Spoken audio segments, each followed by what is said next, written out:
মহিলাদের একটা মিছিল হলো, সেই মিছিলে আপনি পা মেলালেন, কি বলবেন এই বিষয়টা নিয়ে?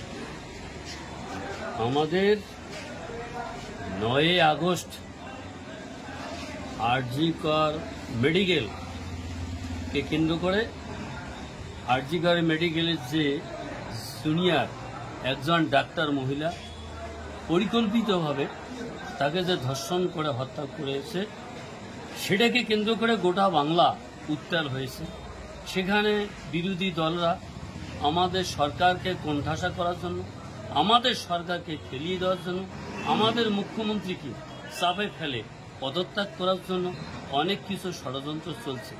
তাই আমাদের দলের মহান নেত্রী, আমাদের সরকারের যিনি সিএম মমতা বন্দ্যোপাধ্যায়, তিনি বলেছেন আরজি কর কাণ্ডে যে মহিলাকে, যে জুনিয়র ডাক্তার মহিলাকে সুকল্পিতভাবে যেভাবে ধর্ষণ এবং হত্যা করা হয়েছে নির্মমভাবে, সেই সমস্ত দোষী এবং যারা অপরাধী তাদেরকে দৃষ্টান্তমূলক শাস্তি দেওয়া হোক, তাদেরকে ফাঁসি দেওয়া হোক।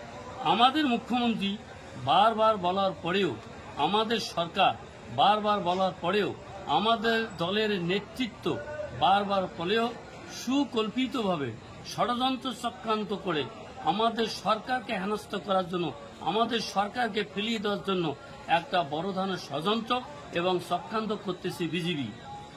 আমি জানি এই ষড়যন্ত্র এবং চক্রান্তে আমাদের সরকারও ফেলতে পারবে না, আমাদের মুখ্যমন্ত্রীকে পদত্যাগও করাতে পারবে না।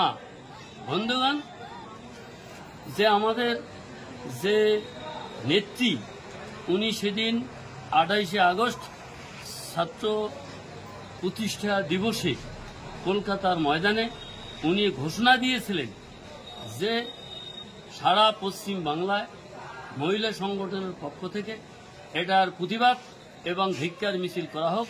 তার প্রতিবাদ স্বরূপ যে আরজি কর মেডিকেলের যে জুনিয়র ডাক্তারকে যে নৃশংসভাবে হত্যা এবং ধর্ষণ করা হয়েছে, তার প্রতিবাদে আজকে আজকে 1 তারিখ, আজকে শীতলকুচিতে মহিলা সংগঠনের নেতৃত্বে এখানে বিক্ষোভ একটা মিছিল করা হয়। সেই মিছিলে আমাদের সমস্ত স্তরের নেতা, ছাত্র, যুব, কিষাণ, শ্রমিক, মহিলা, পার্টি সমস্ত স্তরের নেতৃত্ব সেখানে মিছিলে পা মিলান। আমরা সেখানে সবাই ছিলাম এবং সর্বত্রভাবে এই মিছিল আজকে সার্থক।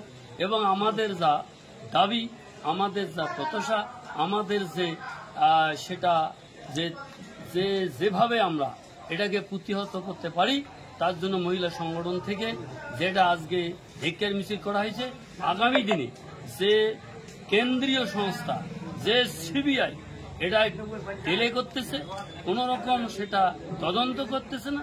আমরা চাই সিবিআইকে যেহেতু এই কেস দেওয়া হয়েছে, সিবিআই সেটা পূর্ণাঙ্গভাবে তদন্ত করুক। দোষী এবং যারা এটার মধ্যে যুক্ত আছে তাদেরকে দৃষ্টান্তমূলক শাস্তি চাই এবং শাস্তি দেওয়া হোক। আজকে মিছিলে কারা কারা উপস্থিত ছিলেন?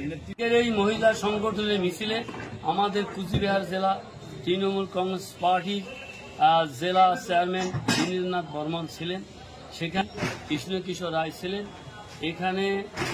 এখানে পার্টির ব্লক সভাপতি তপন কুমার গুহ ছিলেন, মহিলা সংগঠনের সভানেত্রী শেফালি বর্মন ছিলেন, এবং সেখানে আমিও ছিলাম, এবং সমস্ত স্তরে নেতৃত্ব সবাই এখানে আজকের মিছিলে পা মিলান এবং সবাই ছিলেন নির্দ্বিধায়।